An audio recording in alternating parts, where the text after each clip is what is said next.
Buenas tardes. Vamos a comenzar nuestra clase. Vamos a ver la vida de Jorge Fox. Jorge Fox. A este hombre se le conoció como el reformador del espíritu y la palabra. Es muy interesante su vida y su aportación al Evangelio. Jorge Fox, el reformador del espíritu y la palabra. Este hombre nació en 1624 en Inglaterra. Este fue un hombre que llevó a la reforma de la iglesia, que había sido consumada por Lutero casi un siglo antes. Lo llevó a otro nivel. ¿Por qué? Porque supo incorporar la revelación de la palabra con la vida del Espíritu Santo.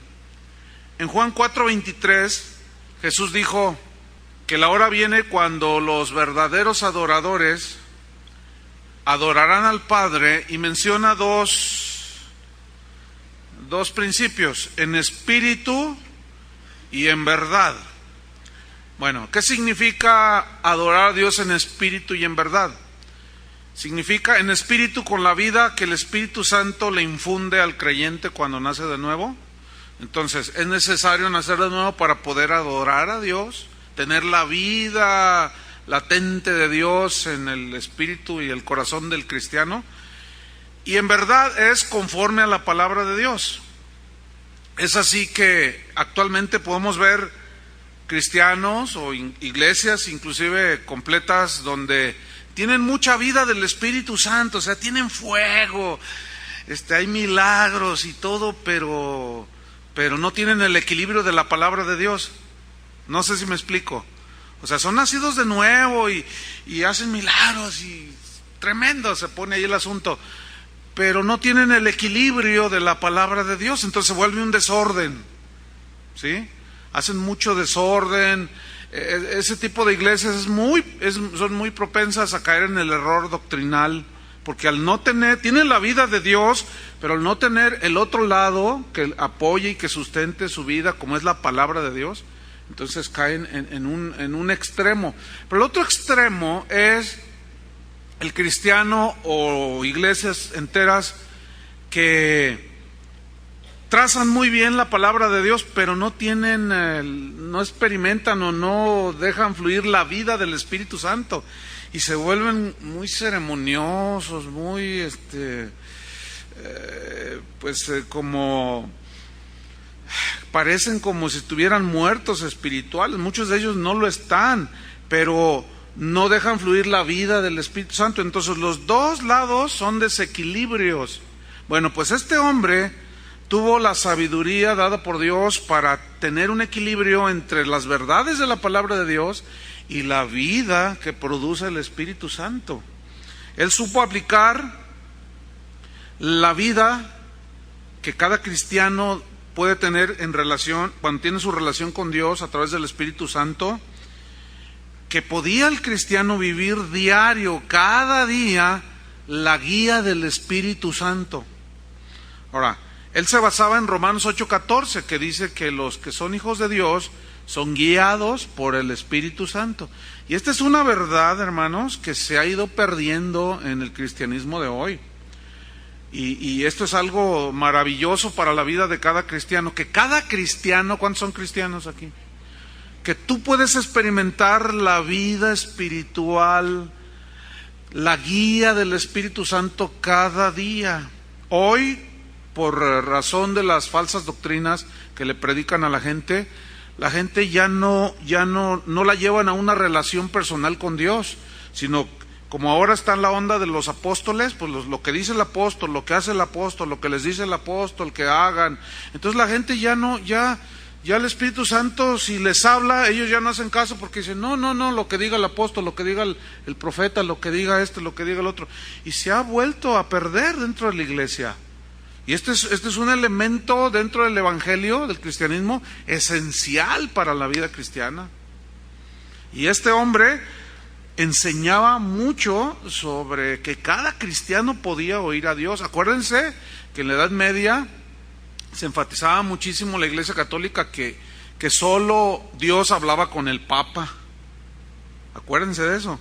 Entonces, pues había una total ignorancia de que Dios podía hablar. Yo me encuentro continuamente a cristianos que me dicen: pastor, ¿y cómo sé cuándo Dios me habla? Lo primero que les pregunto es: ¿cuánto tiempo tienes de cristiano?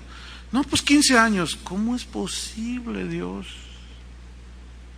que una persona que dice que tiene 15 años metido en la iglesia o cristiano no sepa cuando Dios le habla? Eso es preocupante, hermanos. Y si tú eres de esos, pues ya no busques el consejo del hombre. Busca la relación con Dios. Habla con Dios, háblale a Él. Pregúntale a Él. Busca la respuesta en la palabra de Dios. Y deja de andar pidiendo oraciones a los hermanos, que es bíblico ciertamente, pero por andar pidiendo y necesitando y solicitando la ayuda de otros, perdemos ese privilegio que todo cristiano tiene. Entonces él decía, Jorge Fox, que la ayuda del Espíritu Santo, la guía del Espíritu Santo, pues era muy importante en cada cristiano.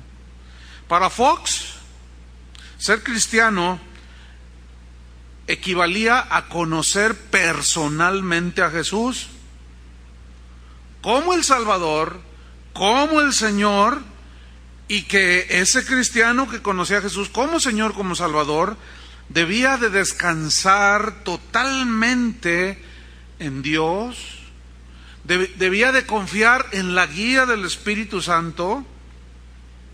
De esa manera, él incluyó a la mujer como alguien que podía ser usada por Dios, porque recuerden que la Iglesia Católica siempre ha hecho a la mujer a un lado. Por ejemplo, no hay mujeres sacerdotisas. Las tiene ahí como monjitas en los hospitales y dando clases de aritmética en las escuelas que ellos administran. Pero que la mujer sea usada por Dios, pues ese concepto estaba totalmente perdido. Y él volvió, apoyado en las Escrituras, a enseñar que la mujer podía ser usada por Dios. ¿Ustedes, varones, creen que la mujer puede ser usada por Dios? Pues, por supuesto. Entonces él, fíjense, aparte de enseñar sobre eso, desarrolló el ministerio de echar fuera demonios, que hasta ese entonces pues estaba totalmente desconocido y perdido. O sea, la gente se quedaba con sus demonios, ¿sí? Pero él, apoyado en las Escrituras, echaba fuera demonios. Era totalmente desconocido para él, ¿no? Porque él era un hombre amante de las Escrituras. El asunto de atar demonios y todas esas cosas, pues no hay, ni siquiera por aquí les pasaba. Y otra de las cosas que él hacía es que oraba por los enfermos y les imponía las manos, ¿sí? También era un hombre que al leer Marcos 16:17, pues el hombre creía que Dios podía hacer milagros, porque hasta entonces muchas manifestaciones milagrosas, sobrenaturales que Dios puede hacer, pues estaban ahí latentes nada más, pero no sucedía nada. ¿Por qué? Pues porque a la gente, al desconocer las Escrituras, pues era obvio que no había ese tipo de señales. Entonces él, ahí en Marcos, si leemos allí, Marcos 16, son escrituras muy conocidas, versículo 17, él leyó esto: estas señales seguirán a los que creen. A los que creen. Una persona puede ser cristiano, pero no creer que haya maravillas de Dios, ¿sí? Entonces, estas señales seguirán a los que creen. Dice: en mi nombre echarán fuera demonios. Entonces él se metió en esos puntos y comenzó a exorcizar a la gente, comenzó a echar fuera los demonios, y pues era algo totalmente desconocido. Lo miraban esos casos porque veían la Biblia, la gente escuchaba, pero así que lo vieran y que supieran que alguien en ese tiempo echara fuera demonios era totalmente inusual, ¿sí? Hoy hasta cualquiera de ustedes puede echar fuera un demonio, ¿o no? ¿Sí o no? ¿De veras?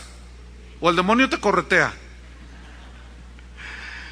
Y luego dice, hablarán nuevas lenguas, tomarán en sus manos serpientes, y bebieren cosa mortífera no les hará daño, Sobre los enfermos pondrán sus manos y sanarán. Bueno, él era un estudioso de la Biblia y él creía esto.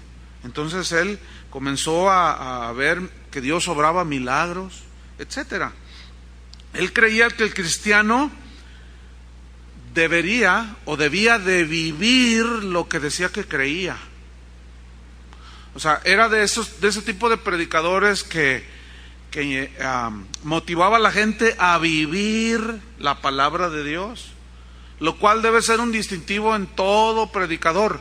Ahora, si ese predicador, él señalaba fuertemente aquellos predicadores que predicaban una cosa, pero se bajaban y vivían otra. Esos no los podía ni ver. ¿Por qué? Porque decía que eran gente hipócrita subida en un púlpito. Entonces, cuando él era muy niño, tenía 11 años, cuando, pues según su biografía, asegura que él a esa edad oyó el Evangelio, creyó en Cristo, y a pesar de su juventud, cuando él era un adolescente, un joven, pues él llegó a confirmar en su vida, en su corazón, 4 cosas que lo distinguieron hasta el día de su muerte.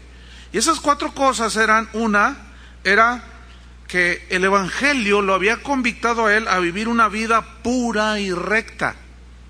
Era un hombre muy estricto, muy disciplinado. Entonces él estaba decidido, tomó unas decisiones muy, muy fuertes, radicales, a pesar de que era muy joven, a vivir una vida pura y recta. Y vaya si lo pudo hacer en la gracia de Dios, en la fuerza de Dios. Otra cosa que él definió contundentemente en su vida fue serle fiel a Dios. Eso es algo que también se ha perdido desgraciadamente por la falta de la enseñanza de este punto. Y él enfatizaba mucho, pero él se lo autoimponía y decía: debo ser fiel a Dios hasta la muerte. Este hombre, Jorge Fox, nunca le cantó el gallo 3 veces, porque no traicionó a Jesús, ni traicionó el Evangelio. Fue un hombre fiel a Dios. Él era de los que creía el Evangelio en esas partes donde dice que era mejor obedecer a Dios antes que a los hombres, que él no buscaba el favor de los hombres, sino el de Dios, que él no buscaba la honra de los hombres o el reconocimiento de los hombres, sino el de Dios. La tercera cosa que él había decidido en su vida era cumplir siempre lo que él decía. O sea, era un hombre íntegro, de integridad, probada hasta el extremo. Fue un hombre tremendamente fiel e íntegro. Y el cuarto fue un punto que él decidió hacer en su vida, porque casi 100 años después de consumada la Reforma, los supuestos cristianos reformados se empezaban a relajar. Y él comenzó a ver cristianos, o gente que se decía cristiana, que iba a las iglesias reformadas, pero que no vivían el cristianismo, lo que él miraba en las Escrituras. Entonces el punto es este: él decidió hacer esto, desarrollar, por la gracia de Dios, el dominio propio en 2 áreas muy interesantes: la comida y la bebida. La comida y la bebida. Y bueno, sus padres vieron que su hijo tenía vocación para ser un ministro de Dios. Entonces lo animaron a que estudiara en alguna escuela, en algún seminario bíblico, para que llegara a ser un ministro y se preparara, porque lo veían desde muy joven, leyendo, estudiando, orando, y decían: no, pues ellos se sentían muy contentos de que su hijo tuviera tan joven ese deseo de buscar a Dios, y lo trataron de animar a que fuera un ministro. ¿Y saben qué les contestó el joven Fox? Dice: no, padres, gracias por ese deseo, pero yo no quiero ser ministro. Decían: ¿pero por qué no? Dice: es que los ministros son corruptos, los ministros son mentirosos, dicen una cosa arriba y viven otra cosa abajo. Yo ministro jamás, dijo, fíjense nomás. Ya habían pasado casi 100 años de la Reforma. Fíjense qué cosa con los cristianos. O sea, de pronto están así bien fogosos, bien llenos del Espíritu Santo, y luego le empiezan a bajar. Como algunos de ustedes empezaron muy bien. ¿Sí o no? No me miren así. Pues es que esa es la historia y se vuelve a repetir. Es que empezar es muy fácil, hermanos. Crees, te salvas, te llena del Espíritu Santo, estudias de algunos versículos, sientes el fuego, y no, hasta el perro lo evangelizas. Hasta la tortuga que se enferma le pones las manos y se sana. Y después no sé qué le pasa a los cristianos.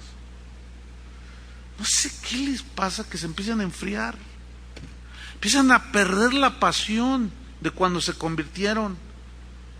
Fíjate lo que me contaron hoy en la reunión de pastores. Un pastor dice: oye, pastor, fíjate que tengo un miembro de ahí en mi congregación que se encontró a una persona y resultó cristiana esta persona. Y ay, pues hermanos, y el abrazo, y usted sabe, ¿no? Dios te bendiga, etcétera. Entonces le pregunta, empiezan a dialogar. Entonces, pues como resulta que trabajan en lo mismo, había un receso donde ellos estaban, parece que era como una convención ahí, y se fueron pues vamos a comer, y se fueron al restaurante del hotel donde estaban, pues a comer. Entonces me dice el pastor que el miembro de su iglesia, pues llegaron, se sentaron y contentos. Dice, y le preguntó: ¿y usted a dónde se reúne? Le pregunta el miembro del pastor que me comentó, y le responde la otra persona: en casa de oración, tengo 10 años ahí. 10 años. Le digo: ¿y qué pasó? Y ya me estaba sospechando yo. Dije, ay. Pues sí, lo que sospeché desde un principio. Dice: pues el hermano anda bien agüitado, ya tiene 2 semanas, dice. ¿Pero por qué? Dice: pues es que a la hora de que se sentaron ahí, pues había otras personas, y que pide sus vinos la señora, porque era una señora. Y cuando termina de comer, y empieza a contar, y empieza a hablar malas palabras en la plática. Terminan de comer y saca su cigarro. Dios te bendiga, hermana, que vienes aquí. Yo nada más te voy a desengañar. Vas derechito al infierno y estás engañada. Porque dice que viene al instituto bíblico. Y casi estoy seguro que está aquí. No te engañes. Dicen: ay, el pastor, ¿cómo le hace para saber todo? Yo no ando buscando qué saber. El pastor se acercó y me dijo. Entonces, ¿qué les pasa a los cristianos? Volvemos otra vez a la misma frialdad, a la misma mentira, hipocresía y carnalidad. ¿Qué pasó? Pero en fin, cada quien su religión, ¿verdad que sí, hermanos? Ok, pues yo la mía y ustedes la suya y cada quien la suya.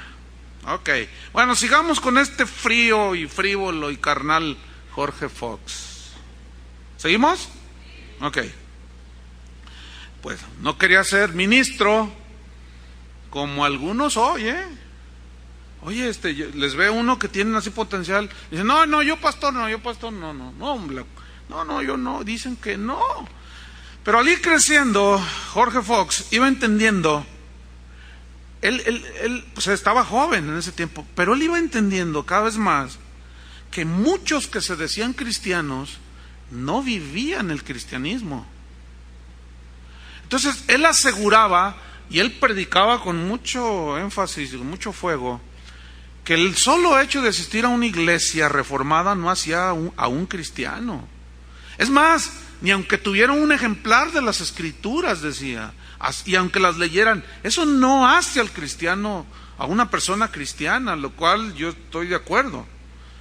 Entonces, él había visto que pues la reforma había sido abrazada ahí en Inglaterra, pero se desconcertaba de ver los excesos en los supuestos cristianos. Comían como animales. Y dice su biografía que él se sentía muy mal porque miraba a cristianos beber hasta que perdían el conocimiento. En las cervecerías, que eran muy comunes en aquellos tiempos, los encontraban tirados en la calle. Fíjense que esto se sigue dando, desgraciadamente.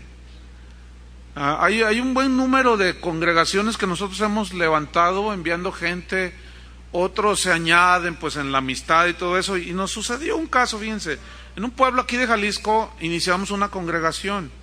Entonces el pastor, que pues ya tenía sus años de cristiano, y fue el que empezó a predicarle a la gente. Él venía desde ese pueblo, venía todos los domingos aquí a la congregación. Entonces pues él y su esposa empezaron a compartirle a la gente y se empezaron a convertir.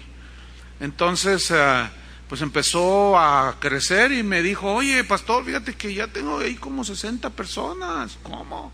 Pues sí. Entonces pues empezamos a mandar gente, y él era un hombre que ya había estudiado la palabra. Entonces pues creció y era necesario poner un pastor, y pues lo pusimos a ver por todas las evidencias que mostraba. Y empezó, iba muy bonita la conversión, pero de pronto algo pasó. Y pasaron un año y yo sentía algo, los que iban, cuando iba Adrián, un día, fíjense, yo iba a ir, ya casi estoy arriba del auto para irme a ese pueblo, y que me pega un dolor que me dobló terrible. Entonces no pude ir. Después me enteré por qué Dios permitió eso, que no tiene caso ahora contarlo. El asunto es que un día viene la esposa del pastor y dice: pastor, dice, te tengo que decir la verdad. Lo que pasa es que mi esposo ya tiene casi un año que se emborracha. ¿Cómo? Le digo. Dice: sí. Dice: pero lo más vergonzoso, hermano, dice la esposa del pastor, es que la gente del pueblo, pues es un pueblito de 3,000 personas, 4,000 cuando mucho. La gente del pueblo, dice, lo encuentra tirado y me lo llevan. Oiga, aquí le traemos al pastor. Ay, Dios, qué vergonzoso. No, pues le dimos banca y desgraciadamente llegó un apóstol de aquí de Guadalajara. Apóstol, ustedes saben, entre unas comillotas de esas impresionantes, ¿no? Y le dijo: oye, ¿cómo va la iglesia? Dice: no, pues aquel Chuy me sentó. ¿Cómo que te sentó? Pues yo como apóstol te pongo otra vez. Fíjate nomás. Una cosa tan horrible, pero bueno, así está el asunto. Entonces Jorge Fox era un hombre que buscaba al Señor, y él se retiraba, ayunaba, oraba, leía la Biblia. La gente lo miraba muy extraño, decían: ay, este muchacho se ve muy extraño. Era distinto a los demás. Este joven Fox empezaba a reconocer y a saber discernir entre lo bueno y lo malo, lo justo y lo injusto. Él había aprendido, a pesar de ser muy joven, había aprendido a entresacar lo precioso de lo vil, lo limpio de lo sucio. Hay un versículo, Jeremías 15:19, en el cual él se enfocaba muchísimo y oraba y le pedía al Señor: ayúdame, Señor, ayúdame. Yo no quiero manchar mi vida, decía, oraba él.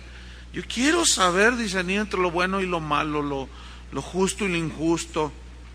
Jeremías 15, versículo 19, dice: por tanto, así dijo Jehová: si te convirtieres, yo te restauraré, y delante de mí estarás.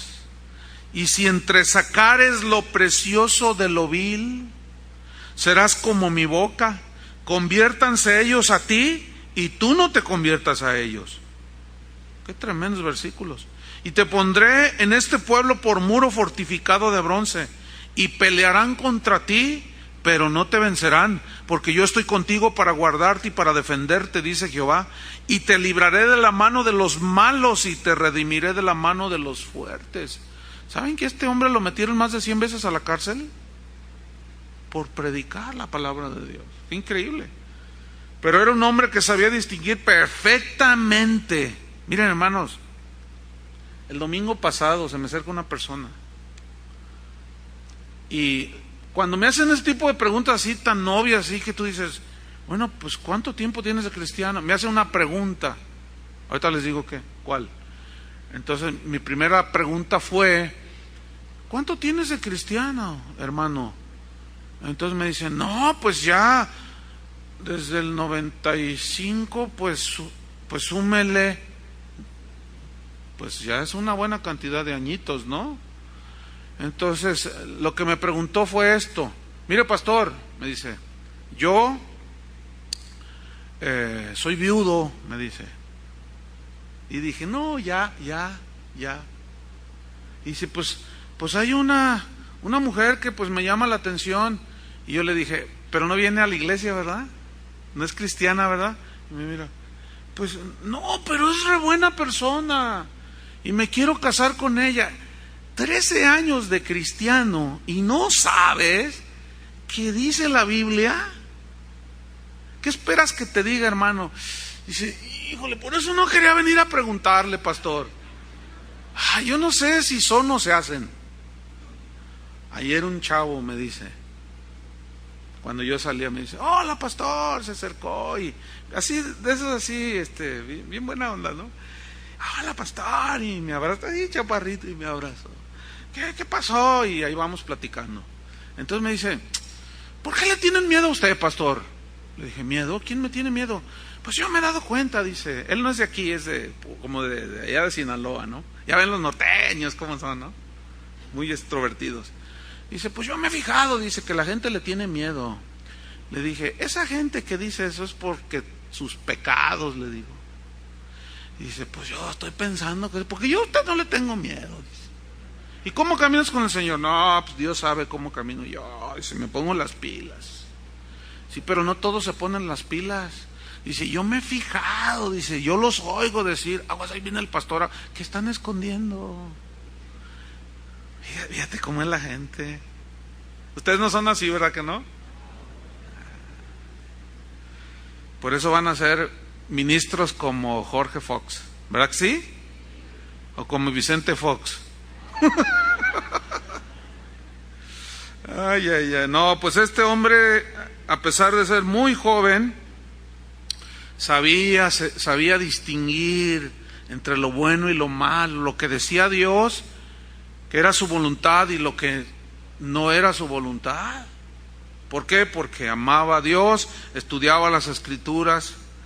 Fíjense, dice la historia que él se oponía a las conductas de la gente de su tiempo. Entonces él se empezó a vestir de una manera inclusive hasta diferente de los demás. Él se mandó a hacer unos trajes de color gris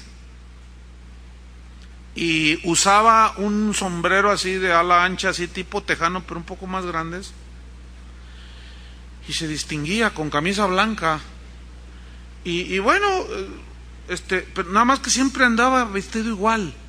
Ahora tenía varios trajes, no era el mismo, porque era un hombre muy limpio, muy disciplinado, muy pulcro aparte, ¿no? Pero siempre andaba vestido igual. Y el color gris pues es sobrio, ¿verdad? Y entonces él le preguntaba: ¿y por qué siempre andas vestido así? Dice: porque así quiero estar yo vestido. Lo que pasa es que él, en su forma de ese sombrero que él usaba, era distinto al que usaban los demás.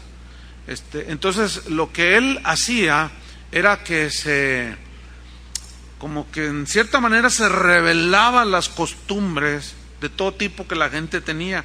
Bueno, pues esto le llevó a que lo criticaran, lo juzgaran, pero él seguía su caminar con Cristo, siguió creciendo, siguió madurando. Él no tenía muchos amigos porque decía: no, si yo me hago amigos de los jóvenes de mi barrio, me van a contaminar, porque yo ya les he hablado y ellos no, pero van a la iglesia, oyen al predicador, oyen al pastor, pero sus vidas siguen iguales. Yo no quiero esos amigos, decía él. Muchos le decían: ya, Jorge, deja eso, lo que necesitas es casarte, le decían. Porque en aquel tiempo, a los 16 años era muy común que ya se casaran. 17, 18, él no decía nada. Él se alejaba más de toda la gente que decía que era cristiana y que tenía doblez. Y bueno, él aprendió en ese tiempo, porque pues ya lo agredían, lo acusaban. Él empezó a aprender a fortalecerse en el Señor. Él ignoraba que Dios lo iba a usar de la manera que Dios lo usó. Él se saturaba de la palabra de Dios. Acuérdense que una de las características de estos hombres era que amaban a Dios y amaban la palabra de Dios. Se saturaba de la palabra de Dios.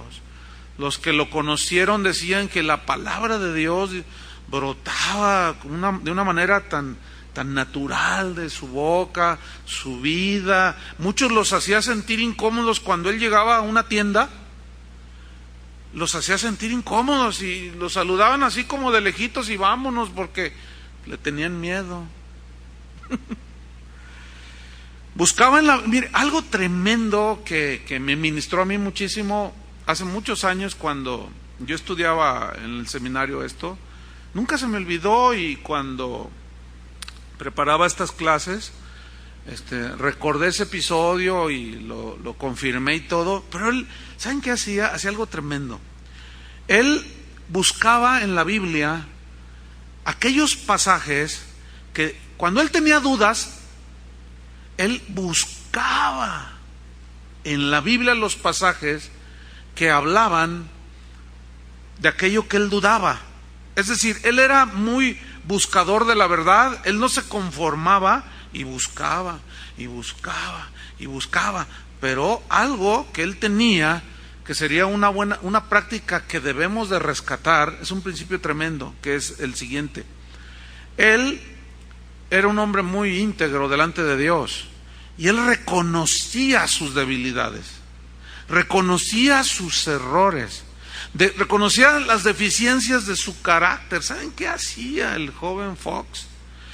Por ejemplo, si él percibía que en su corazón había avaricia, orgullo, cualquier pecado, lo que hacía era que buscaba los textos que hablaran de orgullo si él notaba que había orgullo en su vida. Pero lo hacía específicamente, los buscaba con una paciencia, los iba estudiando y luego los iba examinando, y él se iba reflejando a la luz de lo que la Biblia le enseñaba. No, oigan, sinceramente yo les digo una cosa, ese es un principio solo para valientes, ¿no es verdad? Es un principio solo para gente que de verdad quiere caminar con Dios. Los que le hacen al cristiano, pues esos le hacen como que se ven en el espejo de la palabra, pero nomás para verse qué tan bonitos están. Pero no para decir, ay, mira, tengo pecas. Sí, pecas. Mira, ay, tengo esto, ay, el otro. Para arreglar los defectos, ¿no? Sin embargo, él hacía eso, y esto es tremendo, hermanos. Por ejemplo, fíjate, si tú tienes problemas de mentir, ¿qué debes hacer según el principio que Jorge Fox practicaba? Buscar todos los pasajes que hablen de gente que mentía, lo que dice Dios acerca de la mentira. Se empapaba, empápate en eso. Esto es algo tremendo, hermano. Pero tienes que ser muy honesto. Tenemos que ser muy derechos delante de Dios. Tenemos que reconocer eso precisamente. ¿Sí? Si la inmoralidad es tu punto débil, busca lo que dice la Biblia a ese respecto. Pero no solo buscar y, ay, qué tremendo, ay, padre, tú me conoces. No. Le ponía ahí, ponía las cartas en el asunto y decía, soy un celoso. ¿Qué dice la Biblia sobre el ser celoso? Y estudiaba, lloraba, dice la historia. Señor, ayúdame, quítame esto, ayúdame, yo no quiero ser un hombre celoso, etcétera. Entonces, así era este hombre. Él aplicaba la Biblia a su vida de una manera comprometida con Dios. Él sabía, posteriormente todo esto le sirvió para predicar de una manera con autoridad. Él sabía lo que la Biblia decía acerca de ser hacedores y no solamente oidores. Él tenía muy grabada en su mente y en su corazón las palabras de Jesús, que decían, si alguno oye estas palabras y las hace, Es semejante a un hombre que edificó su casa sobre la roca. Y vinieron los vientos, los ríos dieron con ímpetu contra aquella casa y no cayó porque estaba fundada sobre la roca. Y él oraba: ay, Señor, mi vida, sosténla, pero tu palabra, uy, qué hombre, ¿no? Tremendo. La Biblia era su pasión. La palabra de Dios era su pasión. Era inevitable entonces que Dios no le revelara sus secretos, porque el que le busca le encuentra. ¿Cierto o no? Miren, Jorge Fox vivía aquel versículo del profeta: clama a mí y yo te responderé y te enseñaré cosas grandes, ocultas, que tú no conoces. A veces hay gente nueva que hace preguntas, por eso yo pregunto: ¿cuánto tienes de cristiano? Para más o menos ubicarme, ¿no? Y me doy cuenta, fíjense, por ejemplo, el domingo pasado en la reunión, creo que fue el sábado, yo hice una pregunta respecto al tema y yo les dije: a ver, ¿cuántos de ustedes como cristianos aceptarían un Grammy? Y pues todos, no, ¿verdad? Entonces está una persona aquí en la segunda fila y le hace: yo, dice, yo. Entonces cuando la vi, porque yo miré hacia el fondo del auditorio, dice: yo. Pero así dice: es que eso es maravilloso. Entonces cuando la vi, para ver quién era, le vi el corazón de bienvenida. Dije: usted sí lo recibiría. Sí, dice. Bueno. Y pues toda la gente estaba pues diciendo. Lo que pasa es que la gente, como la miraban de espaldas no vieron que traía el corazón de que era la primera vez que venía, ni nacida de nuevo era la pobre señora. Pero al final de la reunión se quedó 1 hora y media más hablando con mi hermano. Qué tremendo, ¿no? O sea, pero fíjense cómo reaccionó ante algo bien natural. Bueno, pues Jorge Fox reaccionaba conforme a la palabra de Dios. Entonces, este era un hombre tremendo. Entonces él comenzó a comprender muchas cosas. Por ejemplo, él entendió y enseñó acerca del nuevo nacimiento de una manera poderosa, con mucha sabiduría de Dios, que los que oían predicar a este hombre, no les quedaba duda al respecto, porque él decía que nadie podía ser un verdadero cristiano a menos que de corazón, de lo profundo del corazón, no se arrepintiera. Y esa era la única manera en que esa persona iba a nacer de nuevo. Entonces, el concepto Juan Calvino ya lo manejaba casi 100 años atrás, pero acuérdense que pues la reforma básicamente era la salvación por fe. Entonces, pues los pastores empezaron a relajarse y empezaron otra vez a dejar las verdades fundamentales, y este hombre viene y las vuelve a sacar. Y es lo que sucede en pleno siglo XXI. Las verdades se han ido relajando, pero en todo el mundo Dios tiene su remanente de maestros de la Biblia. Hoy yo cada vez me doy cuenta de algo que me bendice muchísimo, de hombres que están predicando el Evangelio bien. Bien me refiero a lo más acercado al significado original, que es el Evangelio de Jesucristo. Entonces, él sabía distinguir y sabía explicar perfectamente que el hacer buenas obras no salvaba a nadie, era por medio del arrepentimiento, y es que nacían de nuevo. Otra de las cosas que él entendió es que el hombre, para sufrir un cambio, un cambio radical en su interior, porque ya desde aquel entonces empezaba a manejar que era la ignorancia la que hacía que los hombres fueran malos. Fíjense, esa idea se vino desarrollando a través de los siglos, al grado de que en el siglo XX, en el siglo pasado, que tuvimos lo que se conoció como la revolución industrial, que fue un boom de todas el conocimiento, las ciencias, que aseguraban que por medio de la educación, del conocimiento de las ciencias universales, del conocimiento universal, la gente podía salir de la ignorancia y por lo tanto se hacían buenos.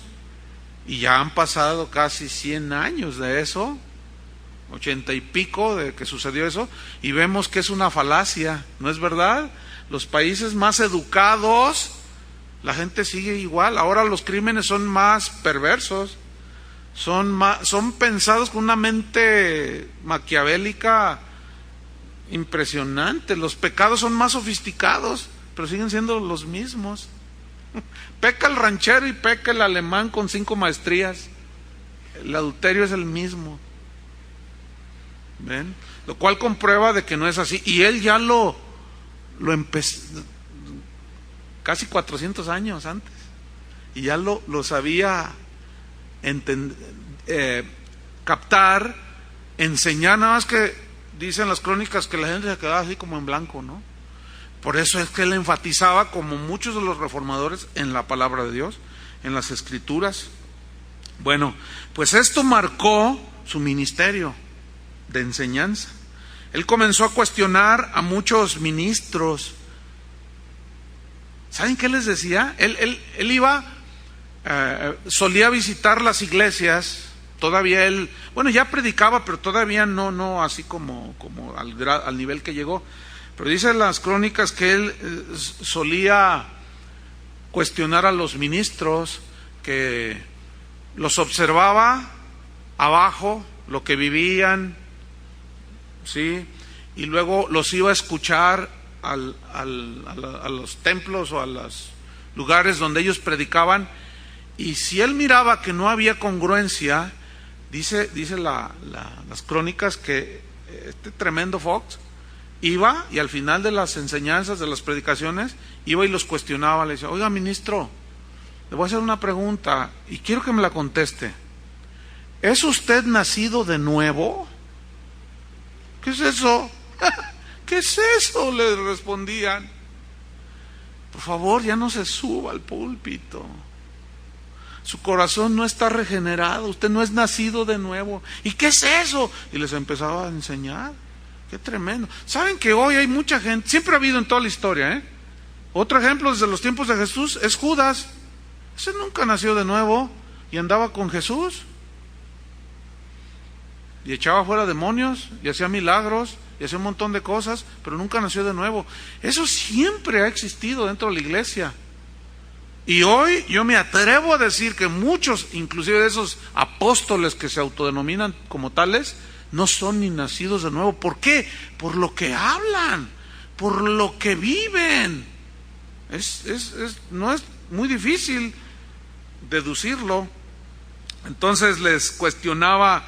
Fíjate que él decía: un verdadero ministro, para tener verdadera autoridad espiritual, forzosamente, le decía, pastor, tienes que nacer de nuevo. Tremendo. Otra de las cosas que él entendió y que era revolucionario para ese tiempo era que somos templos de Dios, porque el concepto era que Dios está encerrado en el templo, ¿no? Que nosotros, templos de Dios, nosotros, decía, somos templos de Dios, que Dios moraba dentro del creyente, y por lo tanto éramos templos del Espíritu Santo, templos vivos, que Dios no habitaba en los edificios, en las catedrales, que ya había bastantes en ese tiempo, inmensas construcciones. Bueno, esa verdad a nosotros nos suena así muy elemental, ¿no es cierto? Porque todos aquí sabemos que la iglesia, el templo donde Dios habita, no es este auditorio, sino que nosotros somos los templos. Miren, cuando ustedes se van, casi siempre, yo soy el último que me voy. Pues siempre hay algo que hacer, aconsejar a alguien, pues siempre soy el último. Ayer no fue la excepción, después de la reunión. Entonces yo quería unas copias de unos discos, y habían de ver este lugar solo, habían de verlo. Parece la boca del lobo. Y entonces pues está todo apagado, y nomás había una lucecita por aquí, pero pues no alcanzaba a llegar. Se veía muy. Entonces pues ya los de mantenimiento unos ya se habían ido, y entonces que me meto acá por mi oficina y ahí voy así tentando todo, ¿no? Entonces me paré por ahí, voy, pues ¿esto qué? Pues esto no es nada. La vida, los que tienen la vida de Dios, ya se fueron hace un rato. Bueno, ahí les va. De la gente que le ha tocado, ahora sí que de los que son guardatemplos, por decirlo de una manera, los que cuidan pues. Hace años tuvimos un hermano que se le apareció el Catrín, se mete. Yo a veces oigo ruidos, pero bueno, ¿qué te hace? ¿Qué te hace? No te hace nada. A lo que voy es esto. Dios, hermanos, y este hombre, lo repito, era una enseñanza totalmente revolucionaria para ese tiempo. Decía, nosotros somos los templos. Dios habita en nosotros, decía él. Y esa es una verdad contundente. Todavía tenemos lenguaje que no va muy de acuerdo con esta verdad. ¿A dónde vas? A la iglesia, decimos. Entonces le llamamos al edificio la iglesia. Eso es erróneo. Etimológicamente hablando es erróneo, porque la iglesia, ¿quiénes son? Somos nosotros. Mira, nunca se me olvida, en una ocasión iba yo por el templo expiatorio, que está aquí cerca, que es de estilo gótico. Lo han visto aquí por Enrique Díaz de León. Entonces iba como unas 2 cuadras de ahí más o menos. Entonces yo iba atravesando una calle y de pronto vi que un jovencito como de unos 13 años estaba así todo asustado, escondiéndose en un carro. Bueno, yo pasé enfrente y luego vi que venían unos corriendo así, como 15 de su tamaño, puros chavillos, adolescentitos, 12, 13 años. Y así, y ahí está atrás del carro. Y yo voy enfrente y que se le dejan, y miren, lo agarraron al chavito, le pusieron una patiza. Entonces yo dije, híjole, la Biblia dice, yo no tenía mucho de cristiano, yo dije, por ahí leí de que si me meto en pleito ajeno también me surten. Entonces de lejitos les dije, ¡hey muchachos! ¡Dejen ese chico! ¡Lo van a matar! Y que todos se me quedan viendo así, como eran como 15, y aunque estaban chiquitos, pues 15 te surten. Sí, y andaban bravos, hasta bufaban así como toritos. Entonces les digo, ya déjenlo, lo van a matar, pero así de lejecitos, ¿no? Que calculé, porque yo iba a la iglesia fíjense, a la iglesia, al templo pues, o al auditorio, iba a congregarme.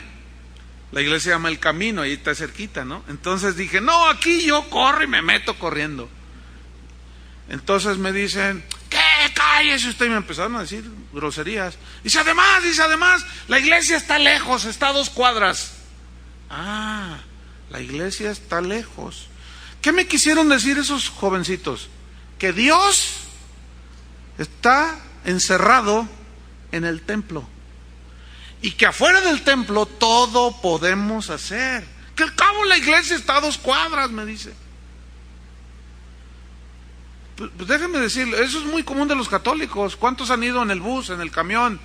Y van ahí, oye, fíjate, hijo de tu quién sabe qué. Y no, y que la señora que ella es casada, pero pues no le hace.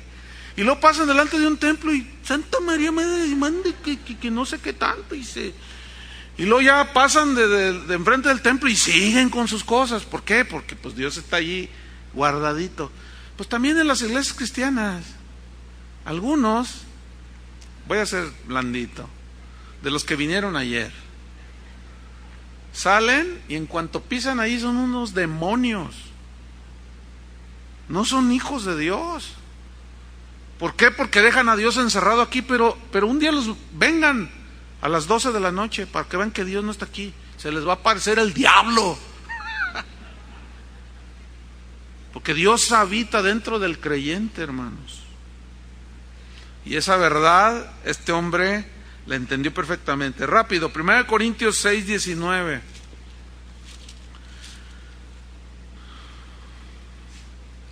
Cuando me preguntan, el otro día, alguien me dijo una vez, no hace mucho, 1 Corintios 6, 19. Oiga, pastor, es malo ir a un antro, es malo ir a...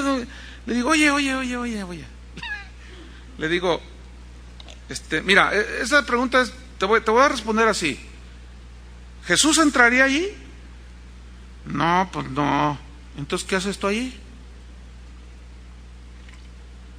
No, bueno, a ver, ¿dónde crees que está Jesús? ¿Eres cristiano? No, ay, pastor, claro, se sabe, ¿no?